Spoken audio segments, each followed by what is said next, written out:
The youngest son reverts. And the father disowns him. They struggle, they war to establish contested territory, his and his legacy to the death of something. It is mythic, biblical, it is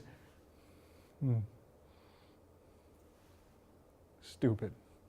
The initial response from me was, yes, let's do this, because it's sort of what's out there in the ethos right now. This whole idea of finding out, where you're from, the DNA. And it's this whole idea of, well, of course, the new science can answer all the questions, all the old questions. Who am I? Where am I from? I think what the group found and what I found, it's very general. I found out that I come from, and I absolutely come from, my origins are Japan, which is, I already knew that. I longed for something else. So in the end, it was sort of, for me, it was, okay, that's interesting, so what? So as a consequence, I thought, I think of everyone in the group, I didn't know what to write. I couldn't write anything, without trying to actually work outside in. And I thought this was a piece where if I was going to do something, it can't be outside in. And so I just waited. I ended up with this image of a man who comes out, and there's a body laid out. He's dressed in a suit. He has no shoes, no socks on. And it's his father's body. And he talks about his relationship with his father, like when he died, and then their journey together. And this whole idea of, kind of mythic father and son, and the idea that the father, did not know where his son came from in terms of his son wanting to be an artist. And the son knowing from the time he was little that that was his propensity. And just the kind of idea of genetics and what's socialized and what came before and how we deal with, our parents dying. And it's the middle of the night, we're all sitting there, and then my niece wanders out.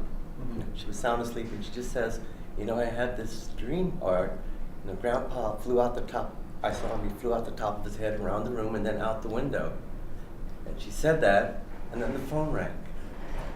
And then we answered it, and it was the hospital saying he had passed away. So that's sort of the backstory of that. Okay. The upside of working with the other 6 playwrights is that I'm afforded the chance to look at myself by looking at them in a way that I'm not able to normally look at myself as I work. And I've done other pieces like this. Everyone did their own projects, very disparate, and just turned them in, and they ultimately were an evening created by the director of these separate pieces. And this one, what makes it different is that they've brought us together, and we met and we talked, and then went away and wrote our pieces, and we're back again, reading them all together, discussing them all together. So it has a good chance of being something that is a collaborative effort.